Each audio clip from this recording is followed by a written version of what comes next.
Well, hey there, everybody, and welcome to another episode of the Rate the Record podcast, episode 43 today.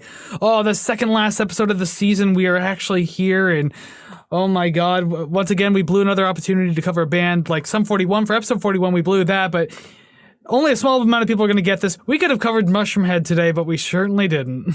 A small amount of people does not include me. Don't know what you're talking about. Figured as much, so only one host gets the joke today. I'm Kris, and the other one is...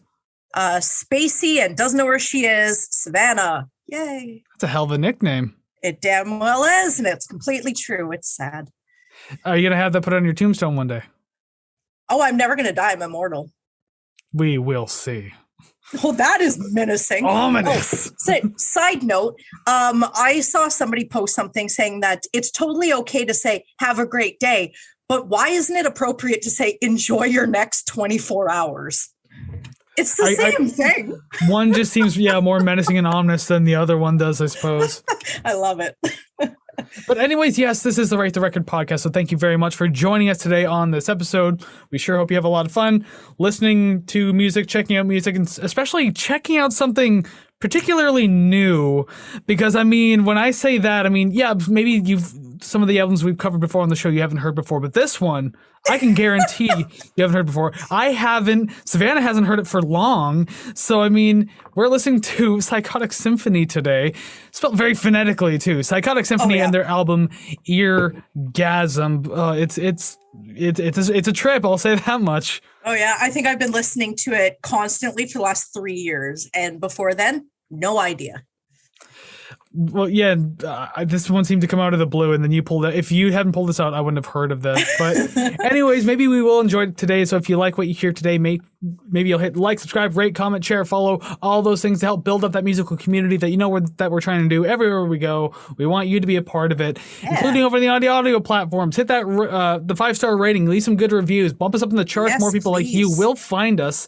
And of course on YouTube, hit that subscribe button, not just because we want you to subscribe to the channel, but once we hit 100 subscribers, which we're not there quite yet as recording this, but when we get there, we will be doing album giveaways, record giveaways, one record a month for every month that we're over 100 subscribers. You want to be a part of that. You get great free content. You might even get a great free record out of it. So go ahead, hit that subscribe button. Hell yeah. And keyword being free. Like, even if it's something I don't want, it's free. I'm taking it. I want it. At the very least, you'll know each month which record is being given away. So even if you didn't want to be part of that particular month, no problem. Next month might be your favorite record coming up. So who knows? You never know. They'll all be randomized. And by the way, it's records we've covered on the show, not just random whatever records. So yeah, you're not getting in Reba McEntire. I'm so sorry. Until the day it's requested. Then it's fair game. Don't do it. But yeah, see the glimmer in my eye. Yeah, you're getting all happy about it, and just like Brooks and Dunn all over again. But anyways, before we get too far into talking about Sykotik Sinfoney and this band that you've never heard of before, we do like to read a disclaimer to make sure that we're all on the same page about things. We're all cool. Make sure we're not being dicks. We like to discuss music, and we like to have this discussion, but we want to be cool about things. We don't want to be mean to each other. So the disclaimer that we have is as follows. The following thoughts and opinions we're going to discuss regarding this album are strictly of our own personal interests. We are not professional music reviewers. We're simply two friends having fun discussing and listening to music. We encourage respectful discussion and friendly banter in each episode, but we do not condone and will not tolerate bullying or belligerence based on the opinions of ourselves or others. This podcast is a casual and for fun project, and you are welcome to take what we say regarding the albums we rate with a grain of salt. There we go. Yeah, nice. Oh, God, just word soup already, and we're not even talking about the album yet. Eventually, we're just going to have to record that and then just play it, but have the audio so off that it definitely sounds like a recording, or add like a tape. I would instead like to do a cold open of the podcast, immediately jumping into the album, but everything that we do in like the pre-album portion is subliminally going on in the background, so you're still hearing it in your subconscious while we're talking about an album. And if people say, "Hey, you're putting subliminal messages in your podcast," yes, but it's just a disclaimer. Yeah. Don't be a dick. Don't be a dick. Don't be a dick. Don't be a dick. Yeah, sorry for telling you to do nice things in your subconscious. Yeah, and go pick some flowers and skip in a meadow. Go touch grass, virgin. Sorry, I've been on the internet too long. Yeah, I was going to say, get off the internet, man. I'm also very tired. We're recording this one much later than usual, so just the way it goes today. Well, while I, let my word soup cool down and let the internet kind of like fizzle out of my brain a little bit, I'm going to go ahead and let Savannah tell you about this band that you've likely never heard of. And just a heads up, most bands we cover, all bands we cover, have a Wikipedia page. This band has practically no footprint on the internet, so this should be interesting to hear. And somebody is still paying for the website domain, even though it has been under, quote, maintenance for at least the 3 years I have known them. So that's a really long time. If that's even a joke, the thing is, like, that is the most drawn out but most elaborate punchline. I swear to God. So, like Kris said, there's no Wikipedia page. So I'm just going to read from the website Encyclopedia Metallum.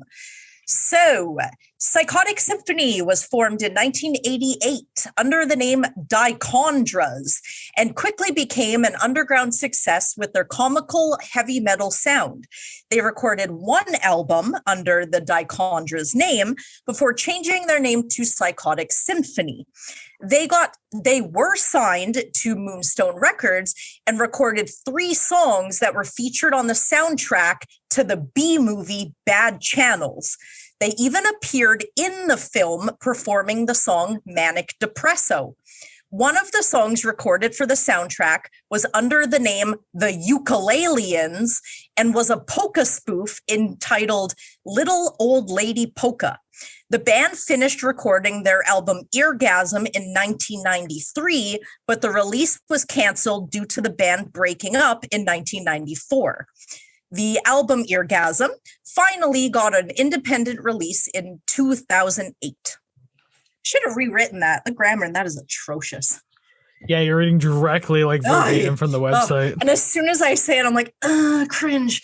But that's that. And I do want to share how I found this band, which I was gonna say, considering the fact that again, the band practically has no footprint, like it's a mystery how you could have just randomly stumbled on. Okay, so now hopefully I can tell this story properly. I am a master at telling stories out of order and incorrectly. Now I really want to listen to, like, I know if you have listened to our Red Hot Chili Peppers review from season 1, I wasn't too, nice to it, but I do really like sort of funky music with sort of hip hop, rhyme, rap lyrics. It just has to be done in a way that is just pleasing to my ears. So I am constantly in the search of something like that.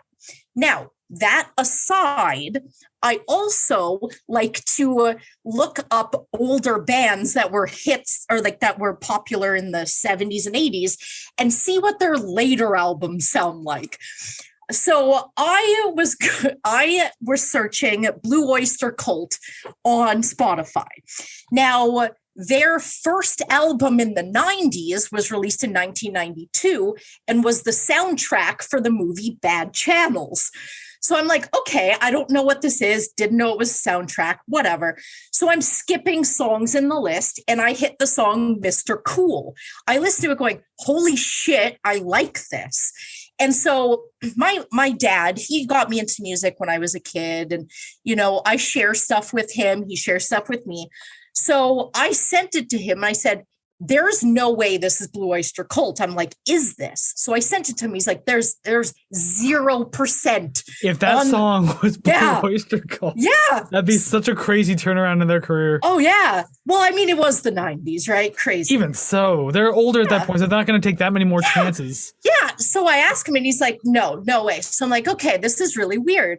So I go back to the soundtrack page and I see that there is Blue Oyster Cult as the artist, but there's also Sykotik Sinfoney. So I'm like, okay. So I type them into Spotify and I see that they have released an album, which is the album we're covering, because as soon as I heard that one song, I fucking loved it. And that's it. I have been listening to that album on repeat for 3 years. And it's just funny because that's the only album you could have found. There's no like treasure trove of albums like, I wonder what this one is. Did they change on this one? No, just this one. But the fact that they was actually there was just like, oh my God, thank you. Because if I had to just go to that movie soundtrack to listen to the 2 songs that band has on there, I would have been so disappointed. And when you originally said like a B movie soundtrack, I thought you meant the B movie with Jerry Seinfeld. Oh. They were on the B movie soundtrack. Oh, hell no. That's how they get discovered, because of a fucking weird Jerry Seinfeld movie that wasn't all that great. Oh my became God. like a meme treasure trove. Oh my God. I don't even think I've seen that movie, but I I've still seen want to pieces, see. that's about it. Yeah, I want to see Bad Channels, but it's not on any streaming services, and I think it was removed off of YouTube, or I have to pay for it or something. And go to Daily Motion, chances are they'll have it. Beautiful. They usually have all the weird obscure shit that you can't find anywhere else. Because they're in the movie performing a song, and I'm just like, I've seen the music video. Like, they have a lot of like live performance videos on YouTube, and some of them have been uploaded like 15 years ago. So like they've been there for a while. And one of their music, I guess, quote, music videos is the part of them performing it in the movie. And I watched it going, this movie looks like it's going to suck, and I totally want to watch it. So I guess if there's anyone out there listening to this who happens to know like a decent amount about this band that we didn't just read on that article, like, please fill in as many blanks as possible. Tell Savannah specifically. Yes. I'm pretty sure she'll want to know a hell of a lot more than me, since I just heard about this band. Oh, fuck yeah. Fill in the blanks. Let us know what this band is all about behind the scenes. Oh, just one more, I guess, little tidbit that I do remember that was the spoiler from last week. The guitarist, what is his name? I forget his first name. Brian Young. He was the guitarist for David Lee Roth's band for a brief period of time in the early 2000s. That's all I know. That's still a pretty cool thing to have on your resume. Hell yeah. Diamond Dave himself. Pretty good guitarist too. So yeah. Alrighty then. Well, I guess it's time to unravel the mystery of Sykotik Sinfoney and finally dig into this album. 13 songs long. I mean, Spotify had like 16, but they're all like bonus tracks or like take two versions of songs. So we don't count those. We're just going to count the first 13, the actual 13. So we'll start with song number 1. The first one Savannah mentioned, Mr. Cool. Yeah. You know what? Just because I want to know what you think about an album I hold so beloved, I'm going to let you go first for a lot of these. I mean, yeah, fair enough, because like I guess there's a lot of mystery shrouded in this. So blanket statement time, because the thing is, I tried when I was writing my review, I tried to make sure I didn't mention this more than like once or twice, because I didn't want to keep repeating myself with notes. Yeah. But I told you off camera here that this whole album is like the bastard child of like Mr. Bungle's self-titled album and like 1980s Chili Peppers Freaky Styley Uplift Mofo Party Plan. Maybe even the self-titled album if you want to dig into that one. If you're a fucking Chili Pepperhead, I don't know what the hell they call those fans. I don't know. It's like Jimmy Buffett or Parrot Heads. They're probably Pepperheads. I mean, it would make sense, right? Mm-hmm. Chili heads, pepper heads, whatever. But anyways, yeah, like I couldn't help but feel that way through the entire album. I tried as hard as I could not to mention in every single song. Yeah. But I did mention in this one probably like maybe one or two more coming up. But like I'm just saying this now. That is my biggest blanket statement for this entire album. Yeah. And one of the first things I noticed in this song too is like, did this band actually have a drummer? And I'm actually serious. Did they have a drummer? I couldn't tell you if they did for this album, but for every live show that I've seen on YouTube, they definitely did. I ask only because that's not a real drum set at all. It's MIDI drums, and I know that because I've used computer programs with these exact same sounds. Yeah. And like I didn't dock scores. I didn't shit all over the band for it, but just. To me, I'm so used to the sounds and they're so tacky to actually be used on a real album that I was just sitting there like cringing the entire time, like, oh, this did not age well. I just imagine like on TV, like a split screen where you're sitting there and you're just cringing. I'm sitting there going, I love this. You know, again, this is the first thing I noticed. Like, it didn't affect the score, so I just want to say that I noticed. I think every percussion section on this album is completely MIDI. I would think, and I can't imagine they had a huge budget for this album. So if you can't afford a real drummer, you're just gonna. I mean, even in the '90s, it would have been kind of pricey to program it in. Maybe, I don't know, but still, yeah, I can't imagine they had a gigantic budget for this. Yeah. I wrote this. This is another kind of blanket statement too, though. This song really feels naked. Yeah. Because like it feels like there's a lot of empty space in and around the instrumentals and the background and everything like that. Like they didn't really do effective layering or anything like that, which again goes back to that point about did this album have a budget? Yeah. Because like usually in productions like this, especially with the ideas that they have going forward, it would have worked better with a lot more layering to it just to kind of fill the soundscape. You don't have to overwhelm it, but at the same time, just have something going on in the background. It felt like a band jamming at the front of a room with nothing behind them. It's just like you could have went back there and filled the entire sound space, but no, you didn't. Like, yeah, I don't know. It's hard to explain, but yeah, like it felt weird production wise, but like it still sounded interesting enough. It went in many different directions. It was entertaining at the very least, but it never really stuck any of the landings on any of the ideas it had. Like this feels like a jack of all trades, master of none type thing. Yeah. So it's at least entertaining. Again, I did like it, but like I feel like the chorus was the better part of the track, if anything, because everything else just seemed like it tried to be a little too proggy, I guess. Yeah. A lot of prog rock kind of stylish moments in this. Yeah, not that I hated it or anything like that, but at the same time, it's just like it had multiple ideas that it never really executed properly. Interesting. I definitely agree with it sounding sort of, I guess, like hollow in a way. There is a part in the song where the music is going and then it stops and for like a couple beats and then it starts up again. But it has always bothered me that during those beats of silence, it doesn't carry on that sort of room noise. It's just dead silent. And then it comes back in and it definitely seems kind of like, I don't know, it makes me uncomfortable in a way, I guess, because it doesn't flow. It's very choppy. I do like the guitar solo in this. That's sort of my blanket statement for the whole album. I like his guitar playing. I think it's cool. But yeah, I did mention something about the drums now that you're saying, oh, they sound programmed. I'm like, well, that's probably why I like the reverb on them. That's probably why they make me want to dance, because they're so on beat and they're so perfect that my head is just like, oh my God, these sound so good. But that's because it's that perfection that I guess I'm latching onto. And it totally sounds late 80s, early 90s. And I like it. I love it. Considering that's when it was written. Yeah. And again, what I've listed as their like obvious influences, like you could not convince me that they walked into a recording studio with a head full of songs that weren't even 70% inspired by Bungle. Yeah. Like even the vocals sound like sometimes they sound like they're trying to be Mike Patton. See, and I've definitely heard Sykotik Sinfoney before ever hearing Mr. Bungle. Yeah. So listen, when we did the debut album, I think a couple months ago, 34. I need to write a list so that I can fucking archive this. But when we were listening to quote unquote, it reminds me of a song on this album. Not reminds me like, oh, this is very similar, but the vibe it gives me is very similar. So I definitely see where you're coming from, and I'm 100% not surprised. And actually, there's a song coming up in a few songs. I'm just looking ahead of my notes here.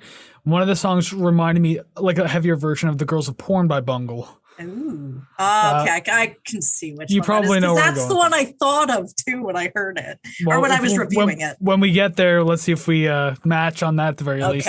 We had to match on something since we've gone 4 weeks in a row. Is like no matches at all. Oh my God. I feel for some reason when I'm listening to this, like this album in particular, I'm thinking, I wonder if Kris can figure out what my number one is. So I kind of want, at the end of this review, I want to guess what your number one is, and I want you to guess what mine is.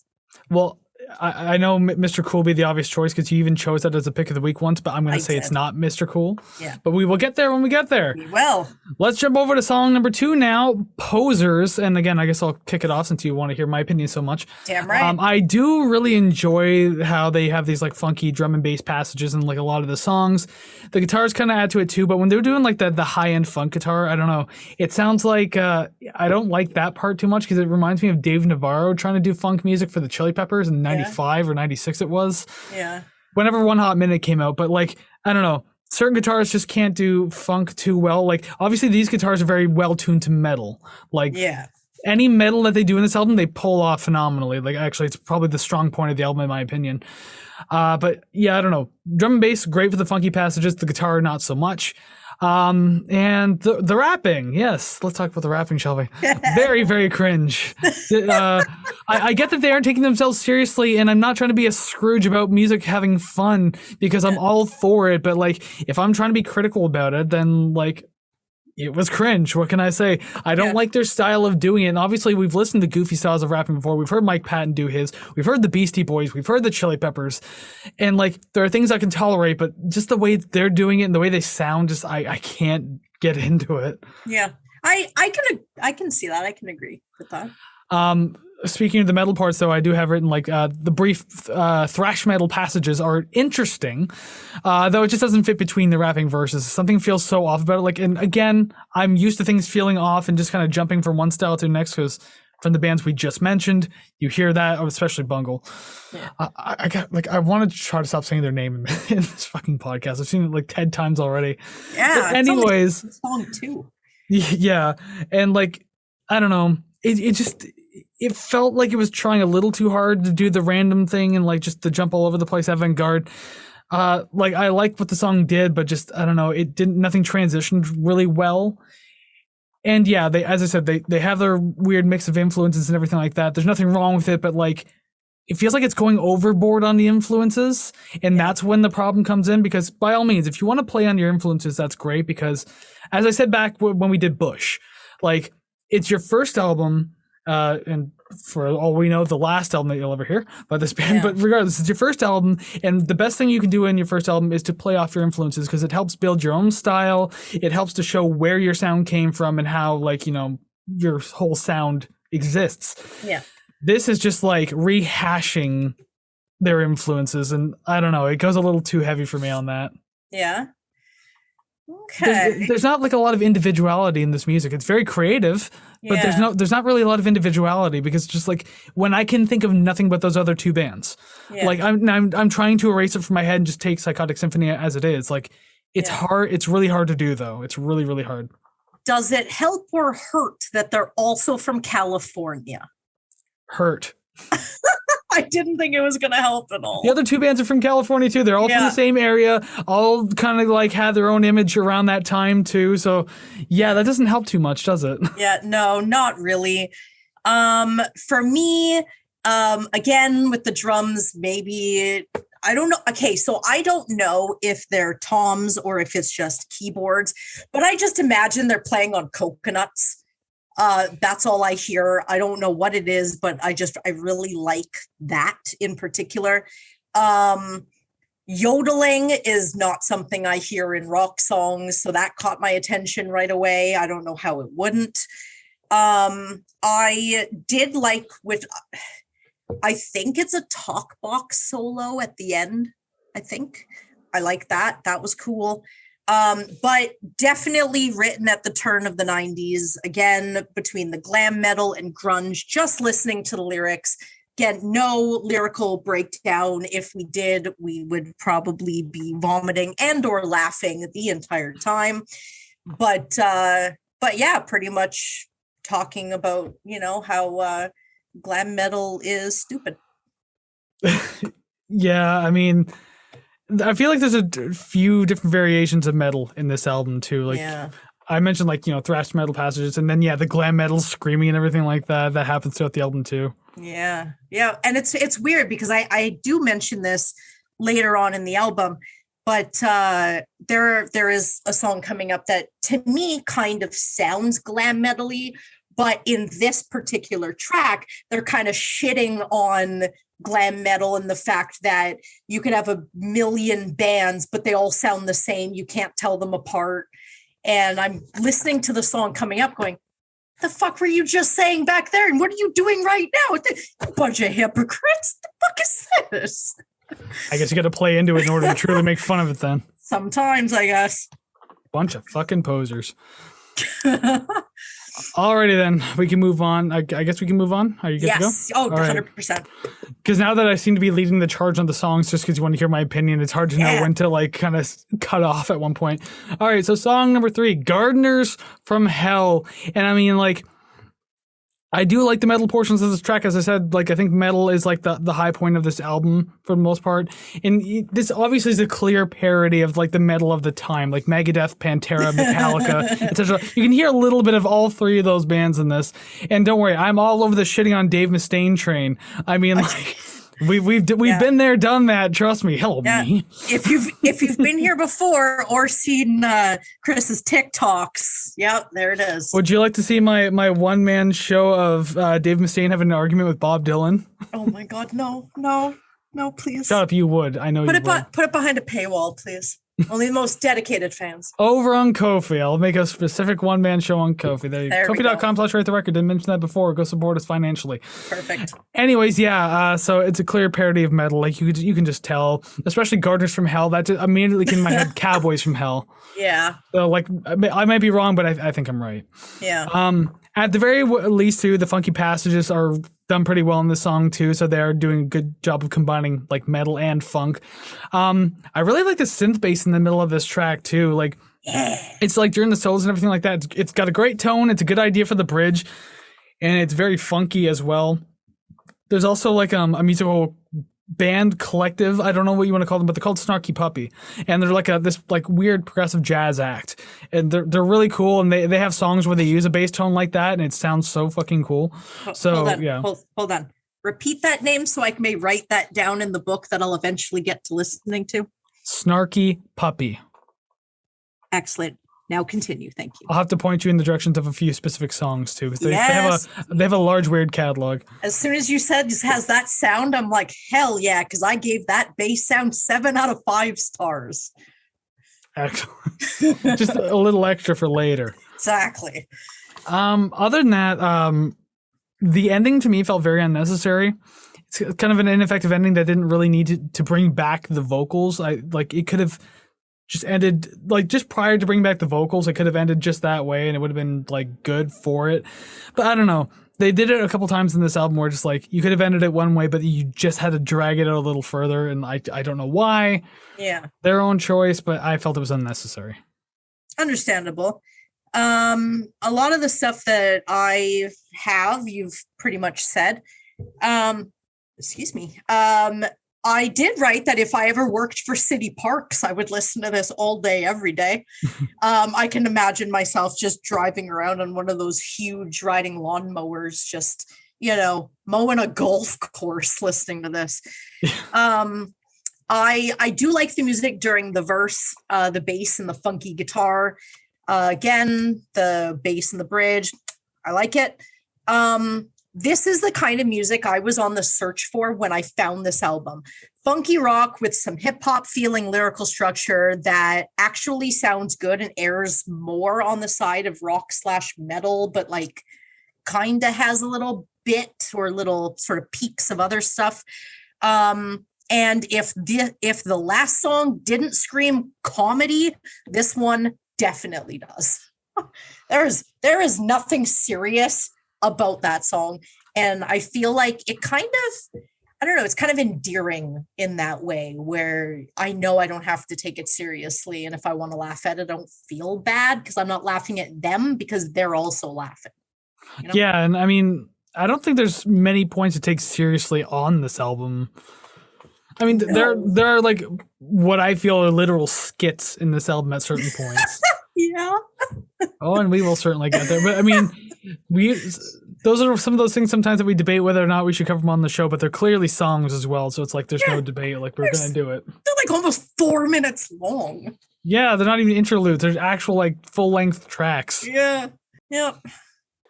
Alrighty, then we'll move on to song number 4, Ignorance, and I mentioned earlier, sounding like the Girls of Porn by Bungle. Yeah. This is the song I was talking about that sounds like the Girls of Porn. Oh, okay. It's not the one I was it's not the thinking same of. song. No. I mean, granted, there's a few songs that sound like songs off that Bungle album too, but I mean, this one, like even some of the lyrical content, "Rub Myself Until I Bleed" or something like that, and just lyrical content's kind of similar too. So that's why I was like getting these vibes of it. This is the heavier version of Girls of Porn, realistically. Yeah. Although I will say, there's a pre-chorus that had these like really kind of lush vocal harmonies, like multi-layered, which I found very cool. Sounds like something Jerry Cantrell would do. Ooh, I love like, him. Yeah, because like obviously like, you know, Elaine Staley did vocals and everything like that, but Cantrell like wrote the music, and all those like really massive harmonies you hear in Alice in Chains music, that's usually done by Cantrell. So and like they do that in the pre-chorus of this song, and just like, did Jerry Cantrell know this happened? Are they also showing their Alice in Chains influence on their sleeve? Just to express my love for Jerry Cantrell. Even his solo albums are pretty good. I like them. They're okay, not as good. I think it's one of those.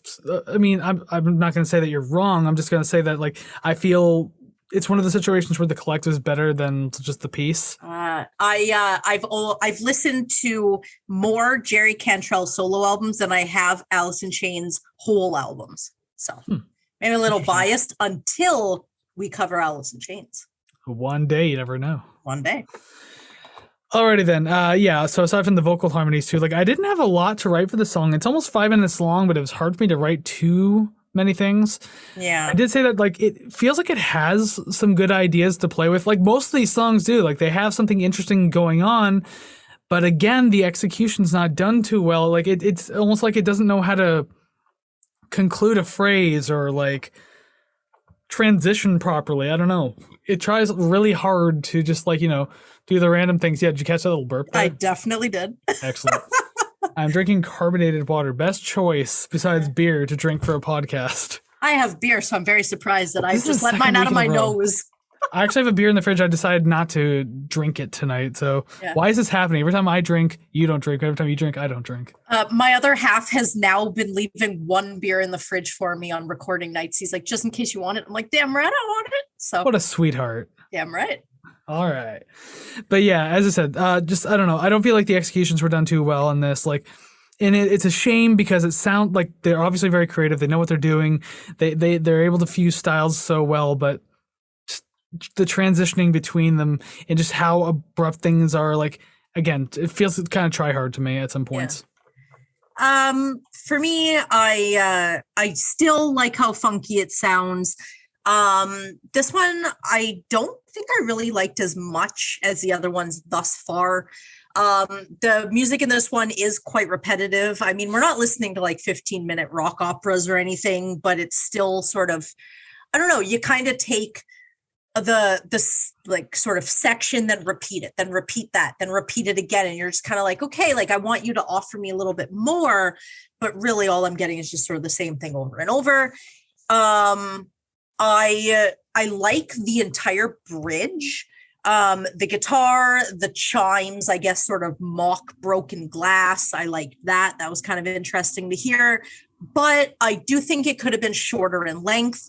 I liked the kind of ooze and whatever the vocal stylings over the end, but I do think it could have been significantly shorter. Yeah, it didn't need to be 5 minutes or nearly 5 minutes. Yeah, I'd say like even like, I don't know, 4:10 would have probably been fine, but I didn't take note of when I would have been okay with it ending. So yeah, I'm just kind of scrolling through my notes here because like I know that there's like a couple of longer tracks coming up. Yeah, there's like 2 more longer tracks, like over 4.5 minutes long. Yeah. And I think I had the same idea for those. Like, yeah, they don't have to be as long, could have wrapped up earlier just because like you made your point earlier and you didn't really do anything to justify making that point longer. Yeah. But yeah, that's all I have for Ignorance. I didn't actually have a lot of notes considering it's a longer song. Likewise. Alrighty then. Song number 5, Maggots with Guns. So right off the top, one of the things I noticed was there's like atonal harmonies going on between the vocals and the guitars and like the quieter portions, everything like that, like the chord progressions and everything. I don't mind atonal harmonies like they purposely sound ugly. They're not supposed to sound like they fit, but like some bands know how to pull it off real well, but I don't think it was pulled off all that well here. No. It felt just a little too random, because even with the atonal like progressions and like compositions, those artists usually tend to do it in a way that still works somehow. Like I'm not even certain how to explain it, but just they know what to do, that even though it sounds ugly, it's correct. But I don't know, this one felt like it tried to wander a little too hard into just like blindfolded territory of like, oh, here's my chord and here's the next chord over here, blah blah, just kind of pulling them out of the air. Felt kind of strange, but I did say that the chorus does a lot to save this track, though, considering that I wasn't huge on the verses, because they weren't all that interesting. The verses realistically weren't for me, but the chorus was really cool. I did enjoy it, and I also really like the last half of this track minus the child vocals in there. I don't know if that's one of the musicians. I don't know if that's an actual child, but regardless, you don't do that. It's weird. I think it's really corny. I 100%. So when I used to listen to this whole album, I used to work overnights, and it used to be fine for me to play music through my phone, like whatever. And so I'd listen to this album, but every time it got to that part, I was like, I'm just going to turn this down a little bit until that part was over. Then I would turn it up again, because it did sound a little corny. Well, it lasts like 30 to 45 seconds or something along the lines of that. And it's just like, you didn't need to put this in here. You really didn't. Yeah. But I do like how the last half of the track really felt kind of like dark and atmospheric in kind of like a weird way, I guess. It's the best way I can describe it. It should have ended with that dark and atmospheric part, because I like what it was doing. It could have just faded out and that would have been the end of the song, and like you wouldn't have questioned it being like, oh, that was that the end of the song? Was that an end of the story? Like it wouldn't matter, because this whole album's kind of fucking weird anyway. Yeah. But it could have ended there, but no, they just kind of like rolled out again and kept doing more of the song for a brief time, and just like, you could have had a better ending. It could have been way better, but I don't know. Again, just come back to that point of not executing properly. Yeah. Okay. It's like they're a little trigger happy, you know? They want to do everything they can and just hope for the best. Trigger happy. The pun of the day makes me laugh. Hell yeah. So I liked how sort of disorienting. Oh, sorry, just to kind of go back to what you were saying about like atonal and whatever. Okay, so in the disclaimer, you say we are not musicians. Sometimes I wonder what the fuck you're talking about, because I am not a musician. And when you're saying stuff like that, I'm like, okay, so maybe he'll say something to give me some more context, because I don't know what that means. But you did, so thank you. So it did sound a little disorienting with the bass and I assume keyboards. A lot of the time, like synth and keyboards can mimic so many things that I, as not a musician, are completely blindsided and ignorant to. So if I am incorrect, please let me know that you heard my ignorance and correct me.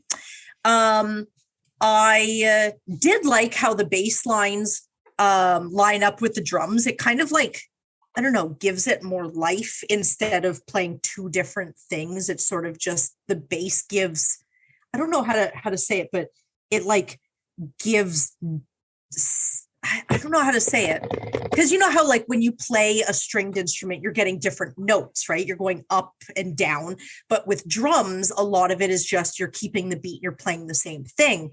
But if you're playing the bass or guitar over the drums, you're kind of giving it a note. You know what I mean? Does that make any sense?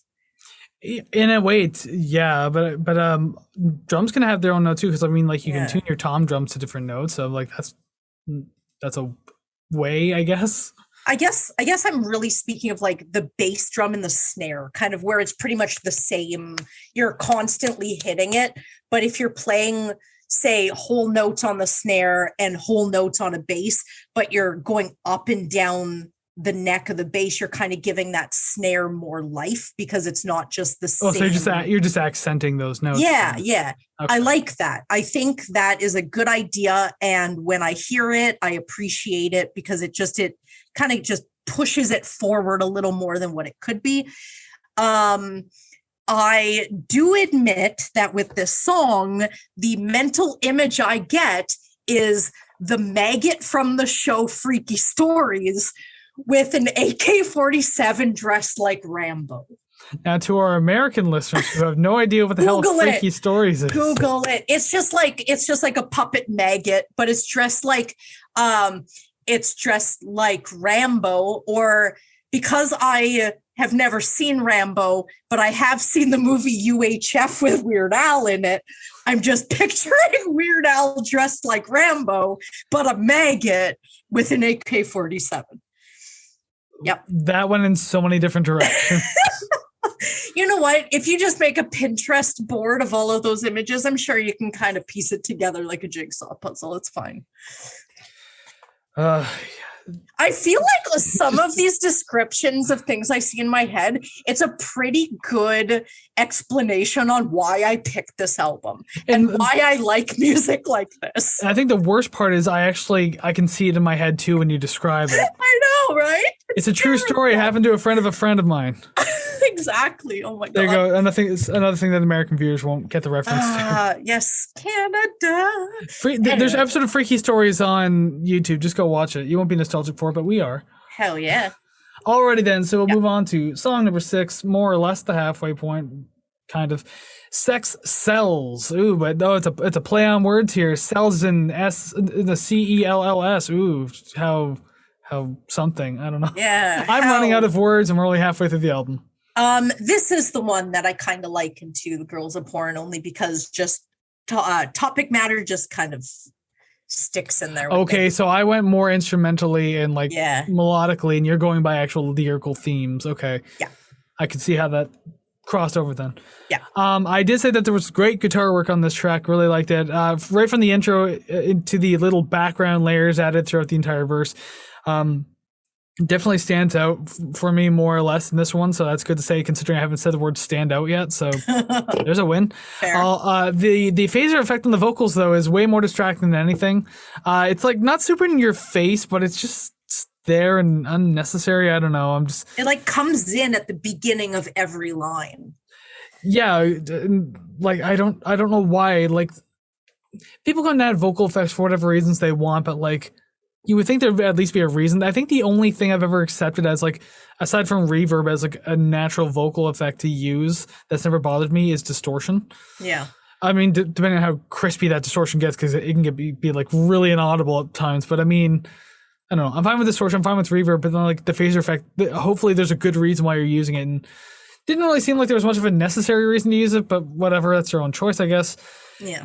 And again, like the previous track, the back half of this one was like far more appealing to me than the first, like the first half of the track. Nothing super outstanding, but it did sound like I like the way it sounded overall. So I gave this one points for that, just because like, again, enjoying this one on the back half, like certain parts that were happening in the beginning.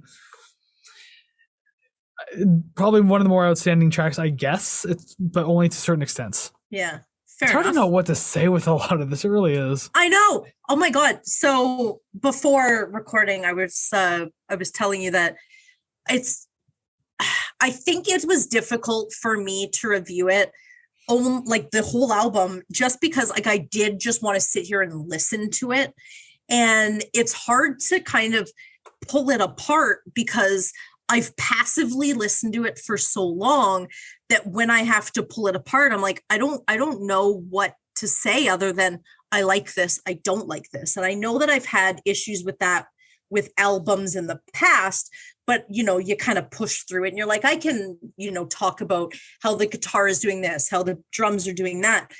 But with this, it's just this whole album well, for the most part anyways, there are definite song exceptions, that it just kind of feels like they're, you know, typical song structure. You know, you got your verse, chorus, bridge, solo, chorus, maybe a second chorus at the end, you're done. And it's kind of hard to sort of say something new when you're just like stamp, songs done, stamp, songs done, stamp, songs done, and it just kind of follows the same thing. But I mean, with this one, it sounds pretty glam metal-y.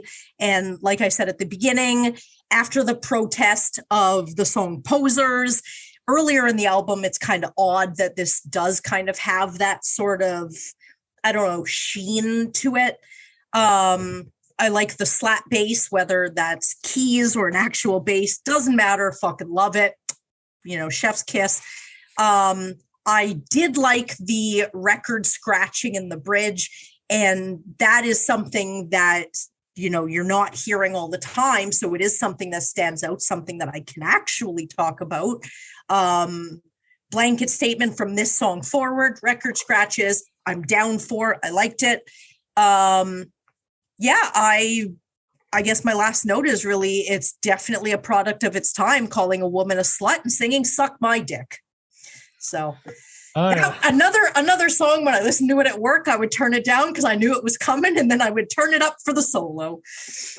Yeah, there's a couple moments on this album that have one of those product of times type things. Oh my Lord, yeah. That's the one thing you gotta, I guess, just kind of accept and look past it, because you can complain about all you want, but I mean, it's not going to change that it's there on the album. I mean, you can just appreciate how far we've come. I mean, in high school you read Huckleberry Finn or Tom Sawyer or something like that. I mean, just because you complain doesn't mean they're going to take the N-word out of the book. I mean, it's not a pretty word to use, but that's the literature of the time that it came from. So just, you kind of got to accept it, Yeah. Just, it is what it is. Move on. That's all good. It was jarring the first time because hearing slut, I'm like, okay, I don't like it, but I can move past it. But just straight hearing "suck my dick," I'm like, I'm going to turn this down every single time I listen to it, because it's just like one of those, no. No. Don't tell me what to do. Exactly. No. Exactly. You don't know me. Well, I was going to, but now that you told me to, I'm not going to do it. Oh my God, I got nothing to say other than just kind of blush a little. There you go. Well, that's Life for you.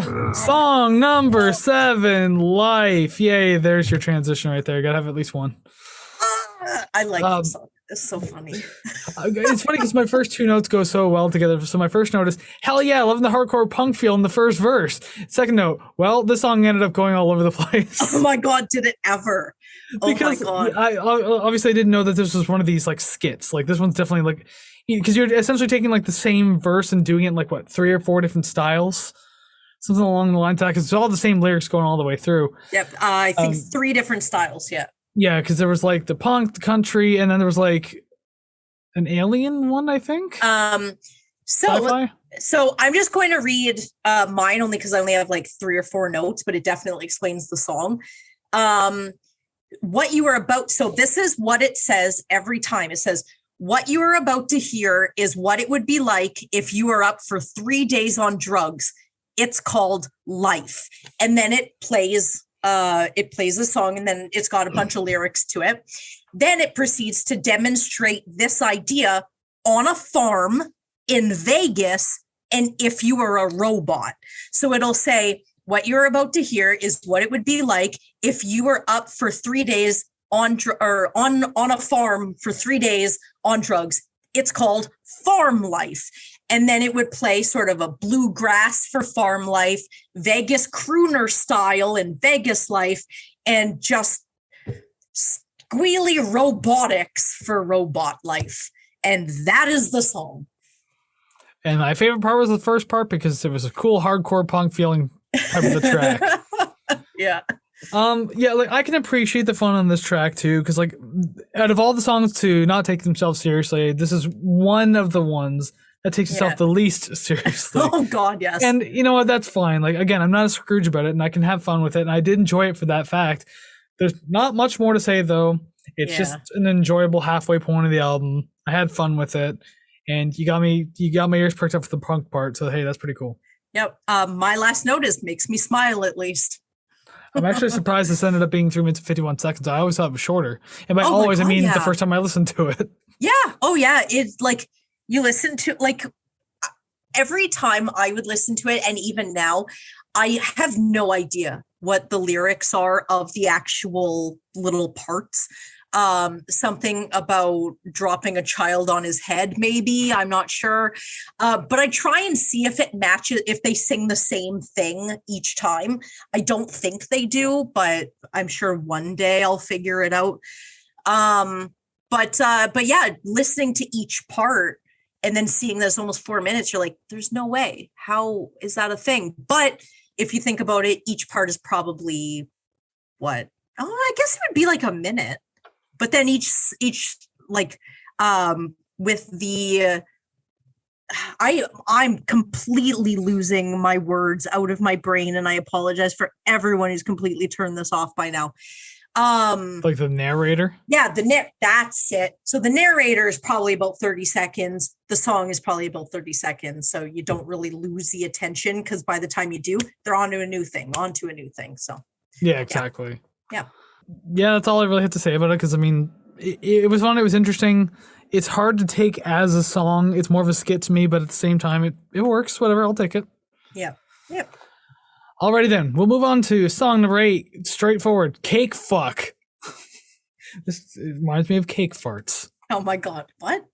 You're gonna have to Google cake farts after we're done here. That's your homework for the night. Okay, I will. Get this done. I will, but I ain't writing that down in my book.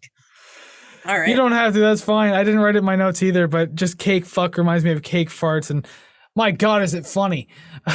Alrighty. Depending on who you are. Anyways, I do really love the guitar in this. It's like a lot of fun to go through. I appreciate that this was for the most part an instrumental track. It gave the instrumentals a chance to shine for once. Not that I'm hating the vocals or anything, but just like there's obviously a lot going on behind the scenes, even if it isn't like super huge layered. It has like a minimal production feel type to it.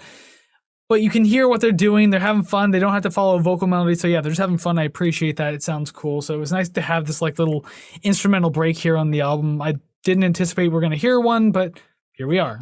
Yeah. This has to be the beginning of side B.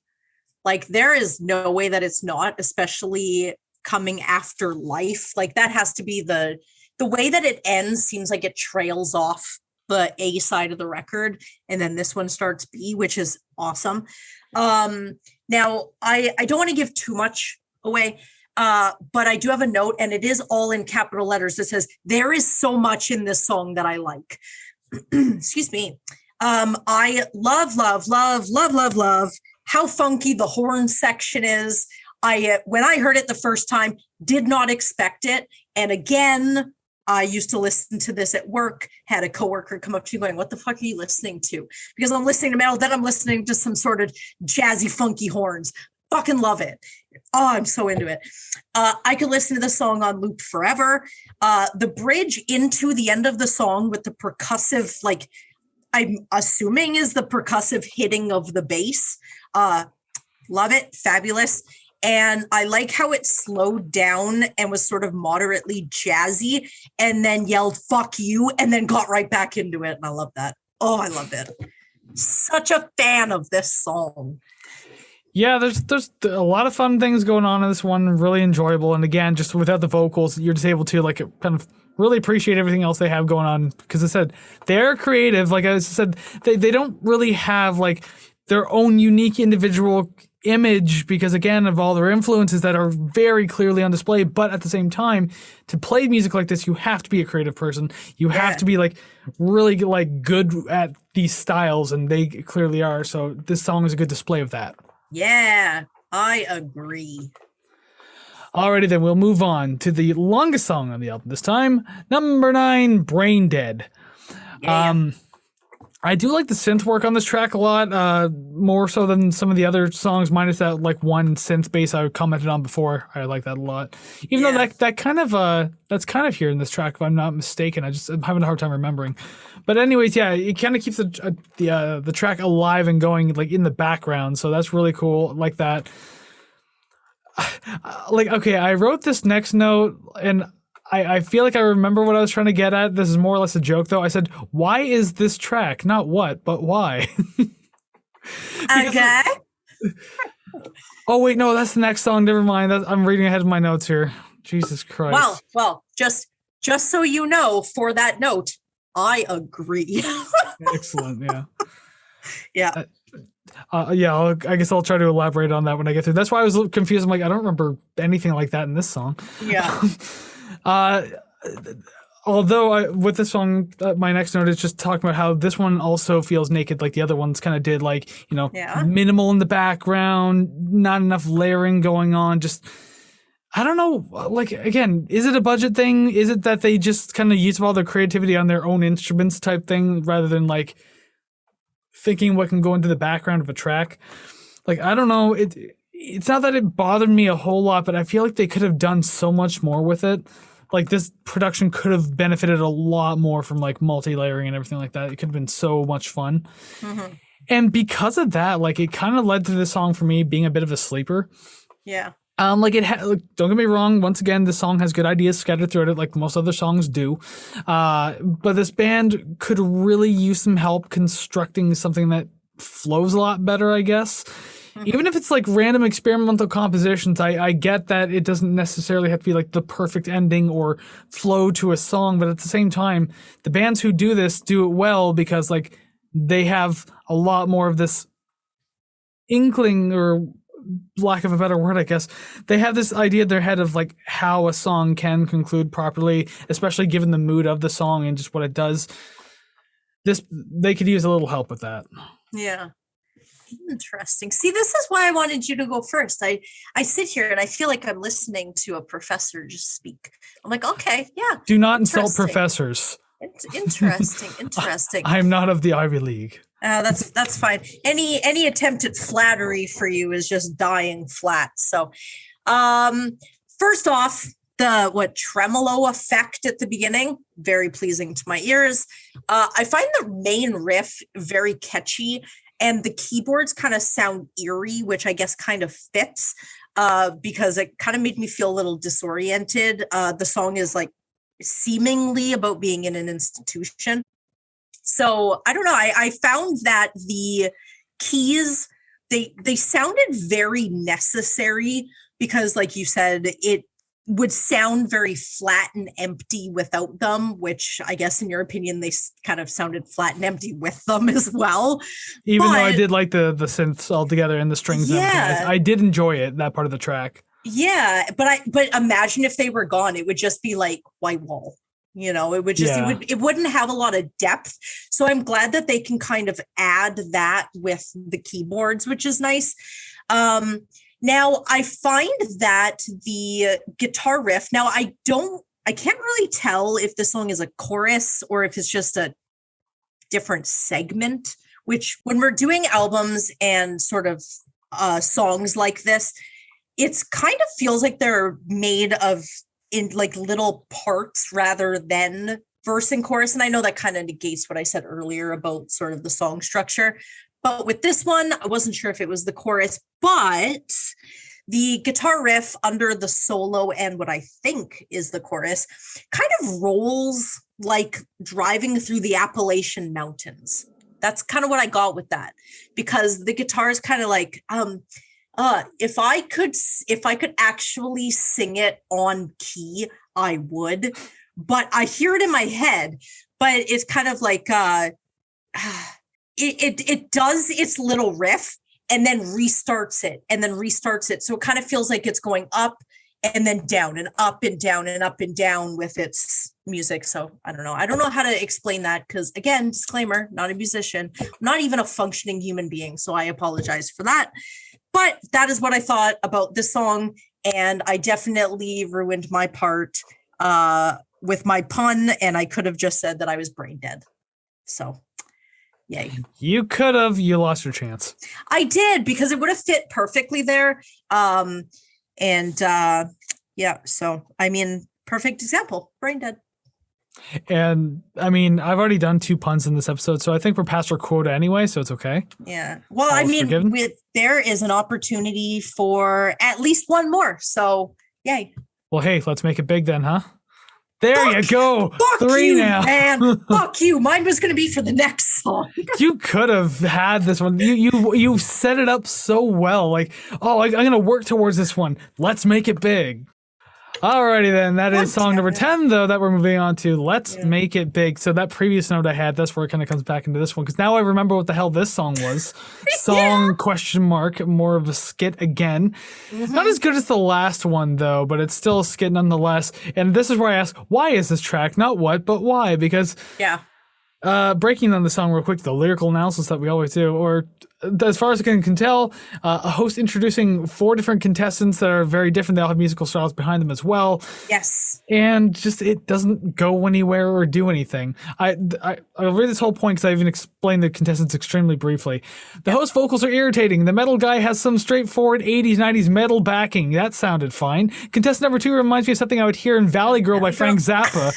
Contestant 3, didn't we already use this alien type effect in another previous track? How many effects do they have access to? And contestant 4, I'm not sure if this impression would go over well these days. Okay, so I do want to talk on behalf of Mr. Squealy, who is a robot, not an alien, just letting you know. And I assume it's just an Eastern European man or Borat. Something along the lines of that, yeah. Yeah. But I don't know. Here in 2022, I'm not personally saying anything about it, but I know accent humor doesn't go over too well anymore. Let's Not just at say all. that. Not at all. That's why I'm saying maybe it doesn't sit too well nowadays. Yeah. It was only 3 minutes and 25 seconds. Should have been tremendously shorter. Because I can't get behind this one. Any interest I had in the different stylings in this song ended a long time ago. Yeah. Again, I like the sound of the metal part. That's cool, but my God, whoever's doing the host voice, you need to go into solitary confinement for a while and just not speak ever again. That's just a speaking voice, though, is it not? I don't know, but just the way like the melody of the voice is and how the bass is playing with the voice, it drove me nuts. I did not like it. It wasn't the clapping in the back going. I'm fine with the clapping. It was like literally the vocal melody of like the way he was talking. I am the host, ooh, or what the fuck it was. Like, ooh, ooh, ooh, ah. Yeah. Headbutt a brick. I will do it, and then he can do it. That's fine. Yeah. So anything I say is pretty much just going to go over what you said, just rundown of the song, quote, song. When I first heard the song, didn't really like it. The music is just a bed for a ridiculous spin on the show Let's Make a Deal and the dating game. And yeah, I now think this song is hilarious. And the best part to me is Mr. Squealy the robot, because he actually had enough decorum to say, back to you, Bob. Thank you. Metal guy kind of said something like that. He's just like, how about that? Whatever. And then burps for a while. Oh, yeah. Well, yeah, I guess. He was gross. But I did like that the Valley girl, I forget her name already, but she pretty much went on there just to make fun of her friends for not making the show. And then the host wanted to fuck her. Yes, 100%. But at the end, he does say he drives a Buick, so I don't know if that makes him more or less attractive. Less. I drive a Buick Enclave, and the back seats are stowaway. Wink. Oh my God, he's driving a lemon. What a car. I'm not much of a car guy, but I do know that like a lemon's one of the most piss poor things you can have. Yeah, I bought one before. It's terrible. And I bet you loved every moment of it. Oh my God, it was fucking terrible. Okay, little side note. So I used to drive a little Chevy Cavalier. Perfect car. Loved it. It ran it into the ground, had to get rid of it. So I bought a Pontiac Sunfire. It was awesome. It was black, two-door. I felt like a badass. This was like the late 2000s, had a sunroof, everything. So my boyfriend at the time, he was a little shit disturber, hence ex-boyfriend now. And we're driving and he keeps honking my horn. And I'm like, stop fucking doing that. So he keeps doing it. So I slammed on the brakes. When I slammed on the brakes, my wheels turned in, my subframe broke because when I bought it, the safety and all of the paperwork around it was forged. And I drove that car for 1 month until I couldn't drive it anymore. Very pissed. And I'm still pissed when I tell that story. And that happened 15 years ago. Oh, it makes me so mad. I'm mad at him and I'm mad at the person I bought the car from. One or the other has to be pretty stupid, huh? Song number I 11. fucking hate you Stupid. so much. God damn it.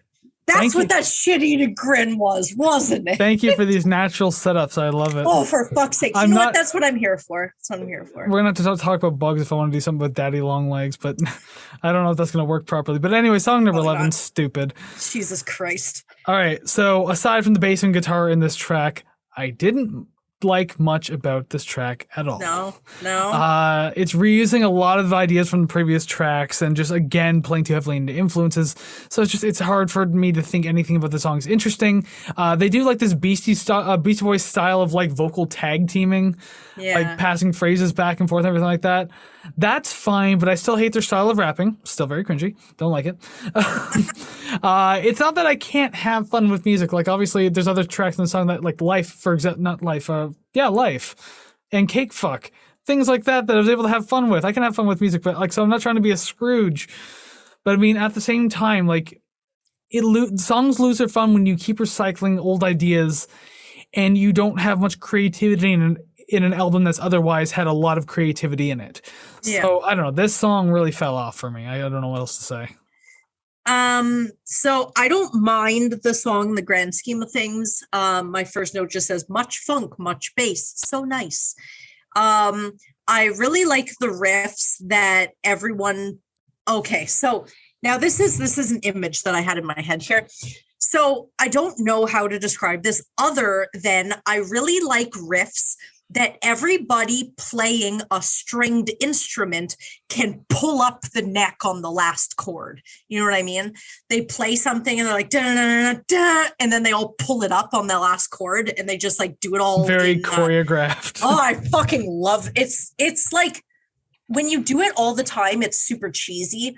But if you don't see it for a while, you're like, okay, that's kind of still kind of cheesy, but kind of cool at the same time. I did like that. I could see that in this song 100%. It is a fun song to me, but sometimes I think that the overuse of sound effects and voices is sometimes too much. It really depends what mood I'm in, but I feel like the more I listen to it, the more I'm like, it's too all over where there's just too much sort of you're adding these sound clips and whatnot. And I don't know, again, this has happened with other albums where at the time it was like innovative or it was the thing to do, but listening to it in 2022 is like, okay, it's stop doing that. Which I mean, they did. With the exception of the record scratching or whatever that is, what did I put? I didn't even put anything else after that notice, but with the exception, but that was it. Anyways, I like the record scratching. I said that earlier, say it now. I guess little side note, out of curiosity, I did search where that prank call in the middle of the song came from. And apparently there's some sort of like, I don't know, some tapes. I guess it was just sort of like early 90s crank yankers. But this guy had continuously called the same place. So this one, that's why he gets so fucking pissed right at the beginning when he realizes what's happening, because the guy will not get off the business owner's case. And when I read that, I was like, oh, I feel kind of bad. It didn't make me laugh more. It made me feel bad. I was like, yeah, just picking on these innocent people just for the sake of being a fucking troll. Yeah, I was like, leave them alone, man. But like, you know, people watch crank yankers, so everybody the Jerky Boys, I guess, kind of the same thing. Crank yankers pissed me off. I never found that funny. No, I don't know. Just bothering people for a laugh is just like such shitty behavior. Even when I was an edgy ass teenager, I still wasn't much of a pranker at all because I didn't want to piss people off like outright. If I was going to piss them off, it's going to be for like background reasons. Yeah, ding dong. Sorry, continue. I've done ding dong ditch as a kid. Yeah, like when I was like 8 or 9. Yeah, ding dong ditch so they can watch your ass end run home, and that's it. I would never. The guy looked at the window and watched me. I saw him look at me run away, and then he saw me the next day. He's like, "Don't you ever do that again?" Because it was my neighbor, by the way. Oh God! So yeah, how creative! I didn't even like leave the neighborhood, and I was just like, "It wasn't me." Oh my Of course God. it wasn't, you dumb fat fuck. I can say that because I was a fat kid. I could say that. I'm making fun of my childhood self. I'm fat shaming myself as a kid. You can't tell me to stop. I can do that if I want. Oh my God. So when you did like a ding dong ditch and stuff like that, did you run fast? Because you had I don't know, I'm trying to do some daddy long legs segue here. No, I'm pretty sure I was a stumpy little kid. Sorry, opposite day. Mm. My dad's not tall either, so this isn't gonna work for you. I'm not gonna make it work for you. Song number 12, Daddy Long Legs. Just shut you the fuck out. Yeah, I know it hurts. It fucking hurts. Anyways. Alrighty then. So with Daddy Long Legs, well, at least what I don't know. Not everyone called them this, but I know this has nothing to do with the song. But Daddy Long Legs, when I was a kid, were those like spider-looking things that were like tiny little like pea-sized bodies with the giant spindly legs, and they're like harmless. Yeah. If I see them in my house, I let them live because I'm like, you do literally nothing. You might eat tiny little bugs. Other than that, like you don't bite me, you don't bother me, you just chill. That's fine. I show them to my kitten and then just let her do what she wants. She usually eats them. Fair enough. That's what they'll always do. So the song gets off to a good start in the beginning. It's pretty heavy and everything. So of course I've been complimenting the metal portions of this album like for the entire album so far. I'm not going to stop now. Yeah. The instrumentals are actually stay fairly cool even moving into the verse. So that was a nice treat to continue to have because usually it cuts off into like that like really like the cool funky stuff. I like the funky stuff, but just like that really kind of try hard on the influences type funky stuff. Aside from how I like the metal in the song and like aside of how did I write the word twice how back to back? Like it is one of those days, isn't it? Crack. As much as I like the metal in this song, like it again tends to fall a little flat on delivering anything to keep much of my attention though. And it is unfortunate because again, another song that had like a lot of potential, a lot of good ideas. And not that it didn't execute properly in this one, but just, I don't know, it ended up being not too interesting before too long. This one's nearly 5 minutes long. Yeah. Maybe if they compacted it a little more and, I don't know, maybe made it more exciting in those minutes, in the condensed minutes, and maybe I would have felt better about it, but I don't know. It felt a little flat in this one, but I still liked it overall, though, so, I mean, that's still a good thing. I definitely understand about the whole compacting it. Listening to it just passively, I'm like, okay, this is fine, it's good.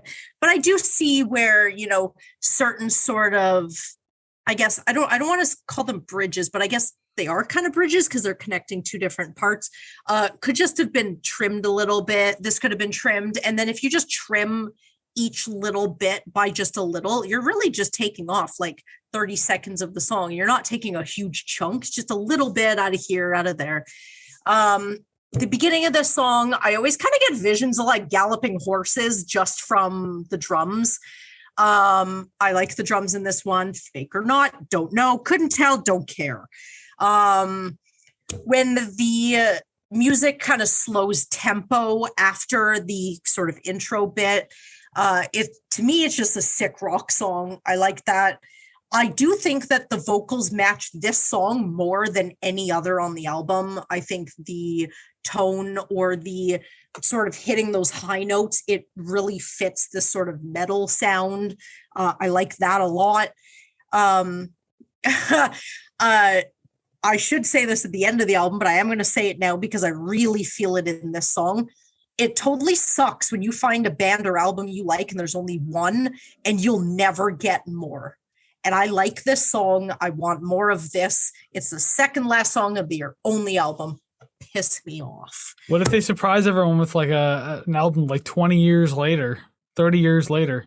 I don't think I'd ever even fucking hear about it until 20 years from now. Yeah, when we covered it on episode 208. Oh my Lord. Yeah, probably. And just my last note is just another mental image. But during the song, obviously during the song, but when they're singing, growing taller, it kind of goes up in, I don't know, maybe goes up in scale. I don't know. It just kind of, it feels like it's ascending. So I'm imagining I'm in a black and white Godzilla movie and I'm standing there just watching Godzilla come out of the water and it's getting taller and taller. And then eventually I get eaten. But that's kind of what I imagine when they sing that. And that's all I got for this song. Aside from, I like it. I would have imagined like a David Cronenberg like monstrosity just evolving and growing. Like, have you ever seen like The Fly with Jeff Goldblum No, in the but 80s? no, but I only know the the sort of reference to it from The Simpsons, how Treehouse of Horror, Or have you etc. seen The Thing with Kurt Russell? I literally don't watch movies, so I'm just gonna say no. Well, just because like, I'm just saying that because I've like seen this, Tremors. Does that help? no, not at all. God, fucking Tremors. No, because Cronenberg's just like the master of like gross practical effects, and like watching Jeff Goldblum slowly mutate into a fly was extremely graphic, even for its time, and it holds up so well. So that's why I'm just saying, when I keep hearing the lyrics at the end, "Getting taller, I'm getting taller," like I just imagine him like mutating this gross, weird, like daddy long leg looking monster. Interesting. When you say Cronenberg, I just think of the beer because I like that. Too bad they're not related, or maybe they are in some weird deep chain way that I'm not aware of. Weird Kevin Bacon thing. Beer, gross practical effects, they go hand in hand, I think. Yeah, exactly. Alrighty then, so we'll move on to the final song of the album, number 13, Manic Depresso. This is the one that is in the movie. Okay, yeah, this is one you mentioned before. And my very first note, like Tiny Tim in a Dr. Seuss story on a bungle backdrop in the verses. 100%. Like, so when we were doing Bungle's first album, I can't recall if I said this earlier in the show or if I said it to you before we started. But when we did their debut album, this song definitely came to mind when we did Quote Unquote. And it's funny because I'm pretty sure that somebody had referenced Bungle on a video of this song on YouTube as well. So after listening to the song, I'm like, I see it. It doesn't audibly sound the same, but the vibe very, very, very similar. Again, tried to convince me that this band wasn't at least 70-75% influenced by Bungle in some way, shape, or form. Yeah, I see that. Minimum 70. Yeah. The guitar solo in the middle of the song, fantastic. Really like it. These guys, and as I mentioned before, and I'm gonna cap this album really by saying this again. These guys really know metal, and they're really good at like fusing these genres and everything like that. They really know how to utilize multiple genres and styles all together, and so that's why I'm saying, like, even though I've naysayed a lot of their like compositional choices on this album, I have also said that they're very creative. I've said that they're like, they know what they're doing. They're smart musicians, and I think they play the metal part so goddamn well. So it felt fitting to cap the album by leaving a note like that. Yeah. But unfortunately, I kind of have to give one more bit of a negative note at the end here. Just that the song didn't know how to end yet again. Like this, other songs have done this. The song didn't feel like it knew how to end. It was like two different styles battling each other out for the final note. Because you hear the metal, and then you hear this like circusy kind of thing, and then one more note, and then someone's screaming in the dead last second that gets cut off. And I'm just like, just figure something out here, boys. Come on, do something. Yeah. I can see that because they're going back and forth, sort of metal circusy, and then at the end it's just metal circusy, and then it ends. Yeah, the song, as I said, it's interesting. It's memorable in the way because, as I said, like the verses sound like Tiny Tim when he's doing like the high pitched voice, just kind of describing the scenery and everything. Before at the end, spoiler alert, he's not very happy at all. He's been lying the entire time. Yep. But yeah, I don't know. So like that stood out to me because I thought that was kind of like funny to make it feel like that, I guess. And if they were indeed referencing Tiny Tim in any way, how fucking obscure is that? Yeah. Do any of our listeners know who Tiny Tim is? And no, I'm not talking about fucking Charles Dickens. That's the only one I know. No, I'm talking about the musician Tiptoe Through the Tulips. You never heard that song? Having a Wonderful Time? Haven't got a lot, I don't need a lot. Coffee's only a dime. Living in the sunlight, loving it. Okay, fuck it. He sings a very, very high falsetto. No, but when you do that, I can definitely see the correlation for sure. Yeah, he sings in a very high falsetto, and he plays a ukulele. He's a fucking was a scary looking guy. He actually died on stage, performing the song that made him famous. Wow. Okay. Which is Tiptoe Through the Tulips, which was a cover song. There you go. There's all your factoids of Tiny Tim for the day. Welcome to the Tiny Tim podcast. Jesus Christ, I had no idea about that. Fuck. I I've haven't always even gotten any of my notes out yet. Jesus Christ.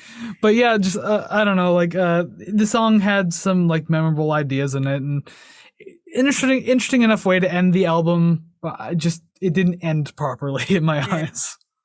Fair, I accept that. I do want to piggyback wholeheartedly on you complimenting the metal riffs and their execution on this album. First note, I just love all the metal riffs on this album. I like them. I think they're done well. This song does make me want to alternate between headbanging and sort of happy dancing, but like I do like the heavier parts a lot. I do imagine, set the scene here. Now, Bozo the Clown, I hope you can imagine him. If not, Google it. I imagine Bozo the Clown show, and he's in the sort of 3-ring circus. You got all the kids in the audience, and the heavy guitar kicks in, and the lights turn red, and all the kids in the audience are now wearing Slayer shirts. That's what I picture. Posers. Yeah. And there is just something about the double bass pedal that is just so, I like it. I hear it a lot more on this track than on a couple of the others where it is there. But this one, I definitely hear it because it kind of leads into that sort of heavier section. And I really like that a lot. And that is it. That is all that I have. Yeah. Yeah, double kicks can be very magical depending on how they're used. Have you ever heard the song Bleed by Meshuggah? That is one of the most sought after, envied double kick patterns I think anyone has ever talked about in metal. I'm gonna fill up my book with all these things I gotta look up now. It's funny because when you listen to it, you don't initially think of how complicated it would be to keep up a pattern that sounds like that. Yeah. But, oh my god, all these people who are super into metal and music theory and everything like that listen to it, it's holy shit, how does this guy have feet anymore? Beautiful. Bass drums, bass. I am just such a fan of the low end that when I hear it and it just pleases my brain and makes the back of my head tingle, I'm like, oh, I want more of this. So any direction you can send me in, I'll go there.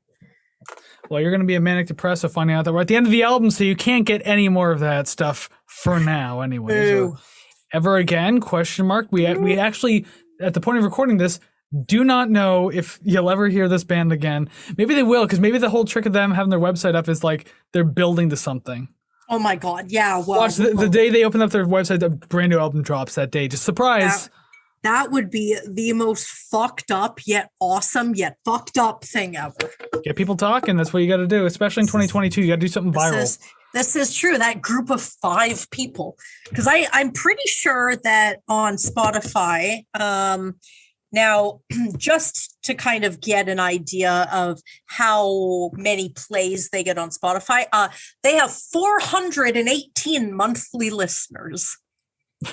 I wonder how many of those 418 are you, and I wonder how many of those 418 are listening to this show right now. So many. And I know that I've told you off camera. Now I don't have it. Oh, I do have it right up here.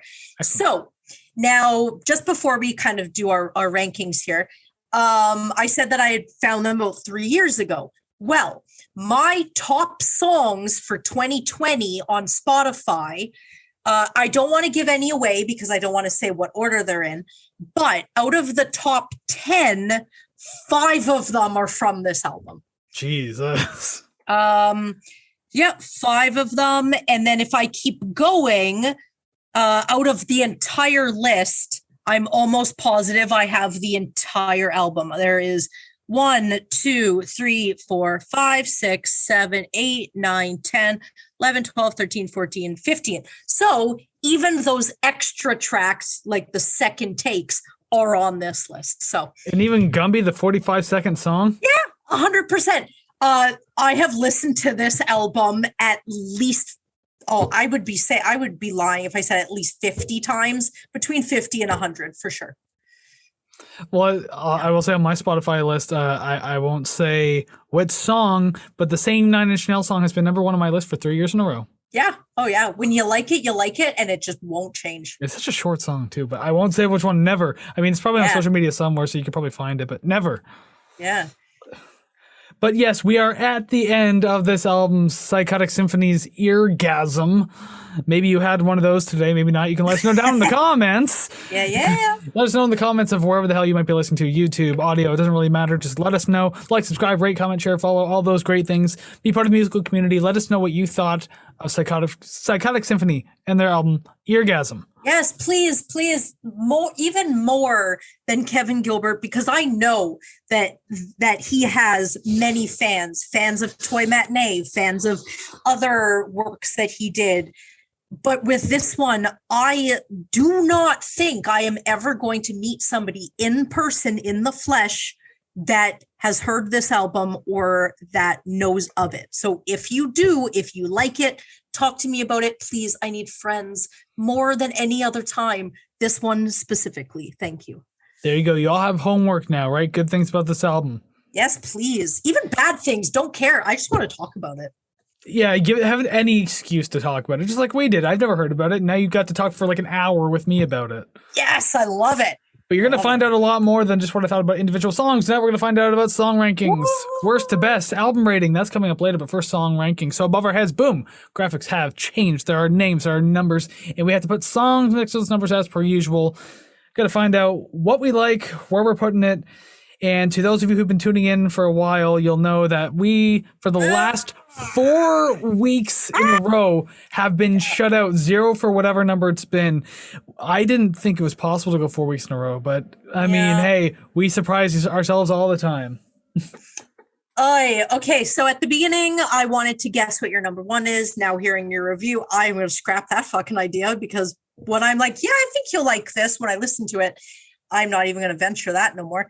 I'm going to go ahead and I'm going to say 2, at least. I have 5 question marks. It's not too because, bad. like, again, I'll listen to what you have to say about it, and depending on how much you like a song, I'm like, maybe, or no, probably not. I have thrown you some curveballs before that have been greatly upsetting. So you have, like, when you praise a song and then it's like number 2. Yeah. Oh my fuck. I know. You bitch. I do have to say, and I will give a little spoiler, no position or anything. My top 3 are all 10 out of 10, except for my number 1 is an 11 out of 10. That doesn't work. You can't score an album like that. Well, we never agreed on an 11 out of 10 rule. We never said we didn't.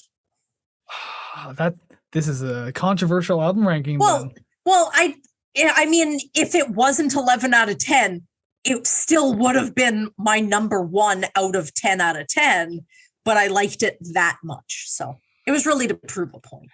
Okay, moving forward, no 11 out of 10s. Okay, fine. 10 plus out of 10. You could do that much, just to show how much you love it. All right, this is my gimme then. It's my golden thumb up. Because it's just a secretive album type thing, it's just such a weird album to get into, then yes, I'll give you this 1. You get 1. Okay, just the 1. And you get 1 too. But it can't be a 9 Inch Nails album. Let's say you think I would have done that with Year Zero. Yeah, well, you probably did, just didn't tell me. Nope, just 10s, because I'm honest. And speaking of honest, so is my ranking, so let's get into it. So song number 13, Stupid. Sex Cells. Sex Cells. Did I have that one as a question mark? Yes, I did, and so that's clearly wrong. Yep. So I'm just going to go ahead and cross starting off on a good, on the right foot here. Number 12, Let's Make It Big. Life. Life by Our Lady Peace. Life was also a question mark on my list, so I'll go ahead and cross that one off too. Nice. Number 11, Manic Depresso. Ignorance. We are okay. 0 for 5. But we can't say that yet. We're not at the end. We've been surprised before. And just 1 would just break it completely. That's fine. Fair. Ignorance was an X, so that doesn't matter.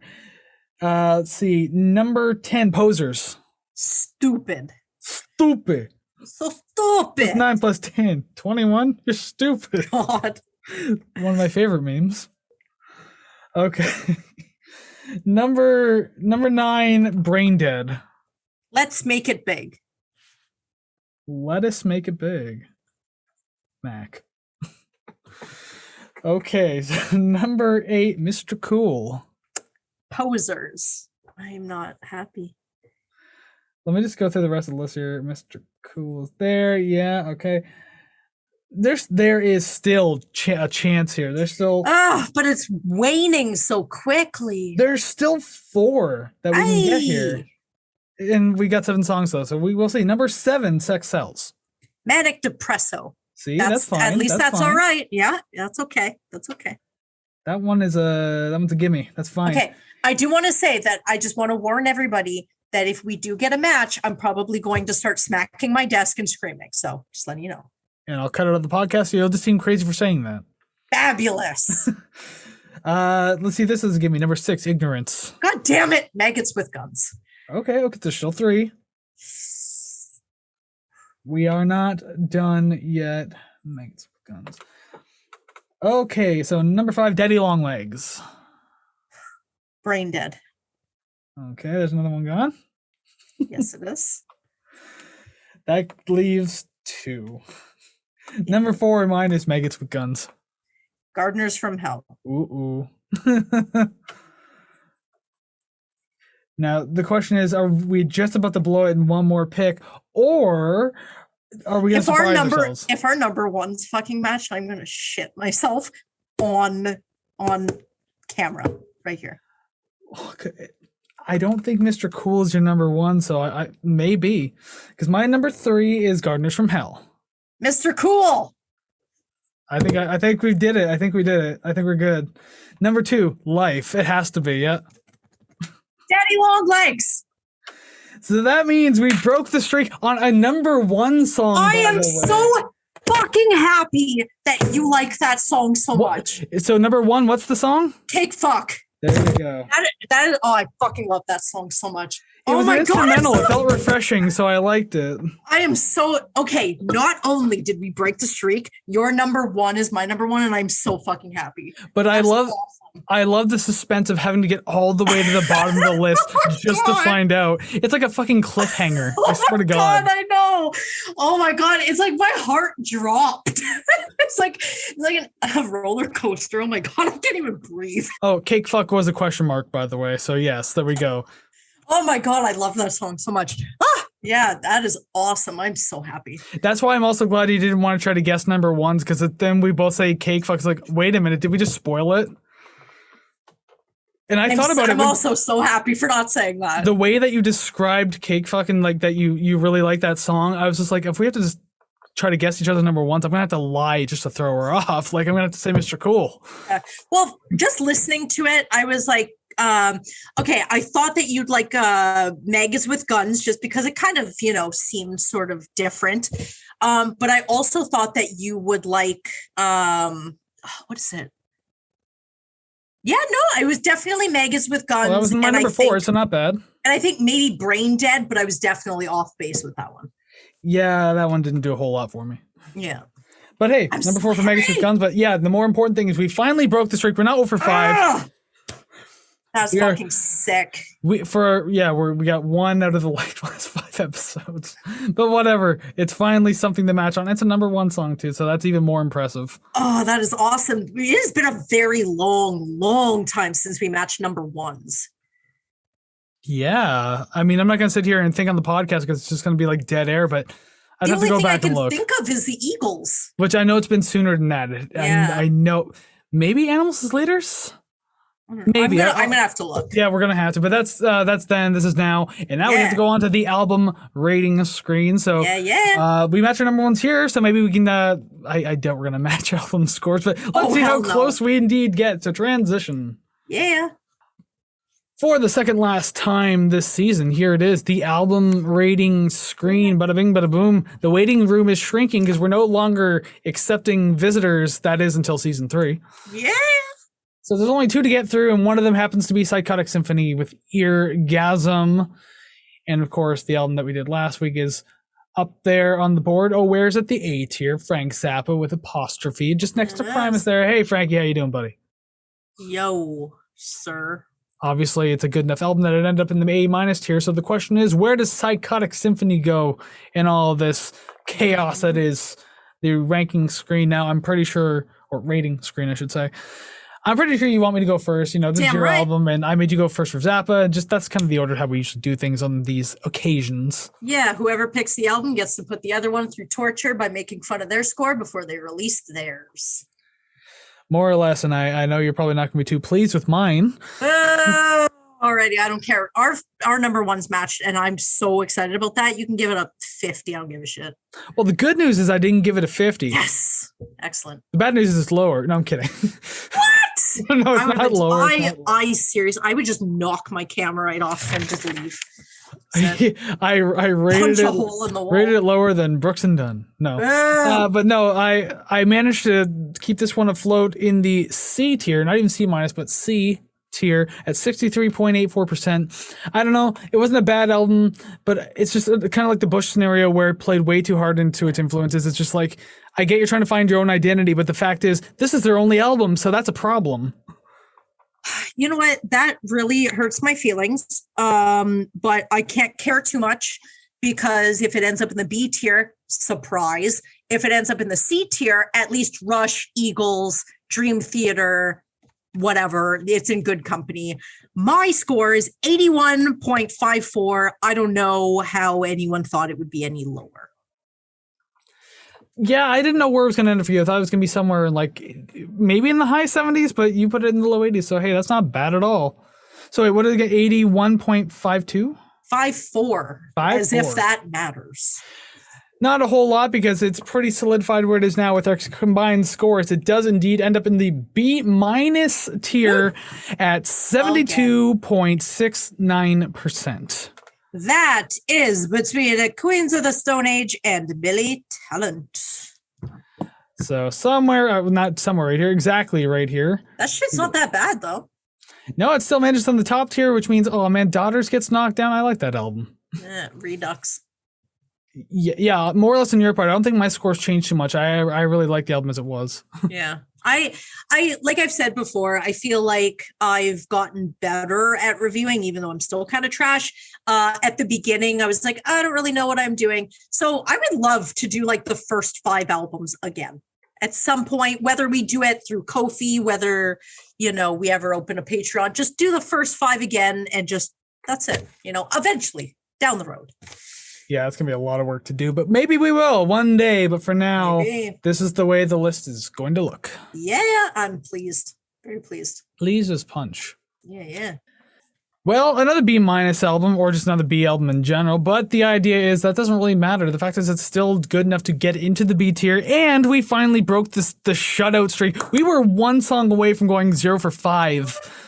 Yeah. But no, we did it. We matched our number ones. Cake fuck. Great title, great song, gets our number 1 matches. Fuck yeah, 100%. Ever since I heard that song, it just completely overshadowed everything else in the album. Like, I love this song. I will always love this song. And doing this review did not change it at all. So fantastic. And just remember, don't confuse it with cake farts. But if you need to feel the Google cake farts, go right ahead and do that. I'm going to do that after we're done recording here because it's just that damn funny. Oh, God. It's childish, but it's somehow still funny. Anyways, I did write it in my notebook so I could look it up. It just involves a woman and a cake. I'll tell you that. Okay, much. Never mind. I'm taking that off. Do it. Oh my God, please do it. There's no.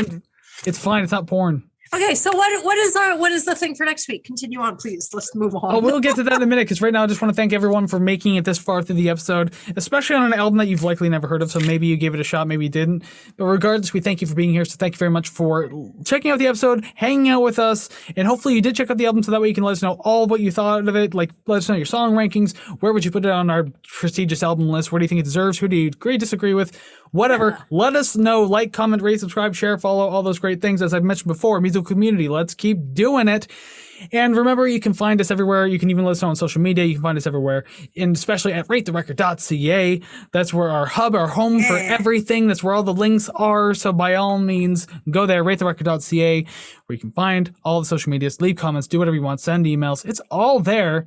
And so is Ko-fi.com/rate the record if you want to support the channel financially, completely optional. It is there, and you can find it at Ko-fi.com/rate the record or at ratetherecord.ca. Regardless, you have options. Both are in the description below wherever you're watching this, audio or, if you're listening to audio, watching video, it's in the description down below or in the description on your screen. I don't know, audio is different. I keep thinking of the YouTube portion of it. And if you ever want to send me money, just to me, you can send it to Scruff McGruff, Chicago, Illinois, 60652. Thank you. Set up like an illegal wire transfer or something like that. I don't know why I consistently remember that address, but yeah. What is that significant in any way? Yeah, it's Scruff McGruff, the crime dog from like the 80s and 90s. How it's obscure. Just if you send them something, they like send you some sort of, I don't know, some, street smart kid package or something. Hey guys, it's Kris here with an editor's note. At this point, our Zoom call actually crashed, and we were terrified that we lost absolutely everything in this whole ordeal.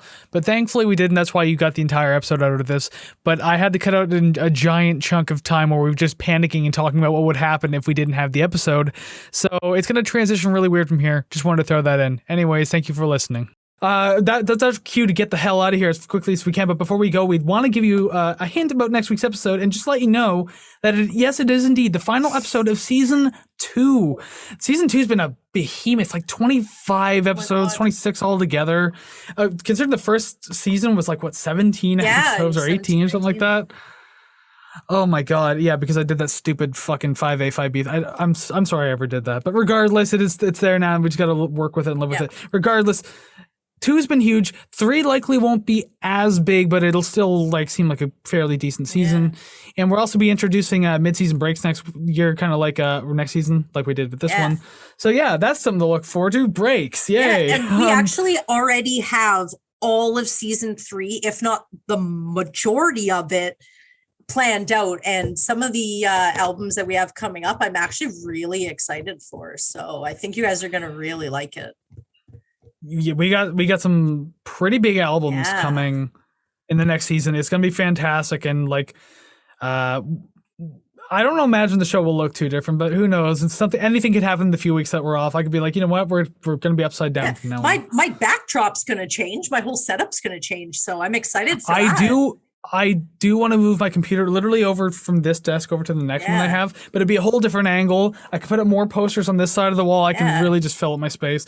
We will see. I mean, we're going to be off for 3 weeks. Yeah. But also in that 3 weeks, we're going to have plenty of bonus content too. We got the best of season 2. We got, we're going to rank our number ones. It's a bonus video coming out, free bonus video. So not just Ko-fi. This one's free. It's going to be on YouTube. Yeah.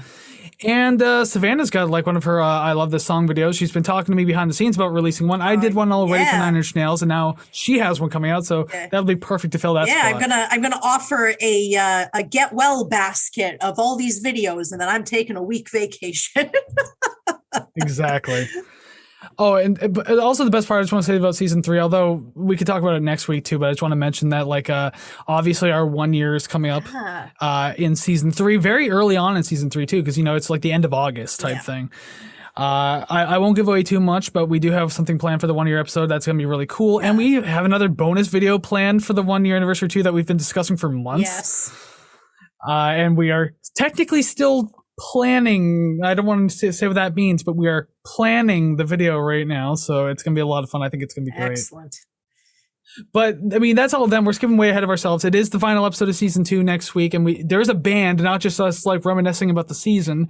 This band is an English band who has done a lot of work in the indie rock, garage rock, and post-punk revival scene. And the album we're looking at is their debut album that actually has been named one of the greatest debut albums of all time. The Strokes. Wait, no. Are they American? Are they American? They very well might be. I don't know too much about the Strokes. They're probably American. The Strokes. Excellent. Yes. Once they get their working visas for England, then I will completely change what we're doing next week. Ah, But yes, so take your time, guess what we're doing. I'm pretty sure if the video viewers you saw in the waiting room there, the pixelated image we have, you probably already know who it is. I think it's pretty obvious, especially if you're a fan of the band. But if you don't know, that's great. That means you'll have to wait until next week to find out who it is. So make sure you come on by next week to check out the final episode of season 2 and see who the band is hanging out with us. So until then, go listen to some awesome music, and we will see you again real soon. So take care, friends. bye-bye.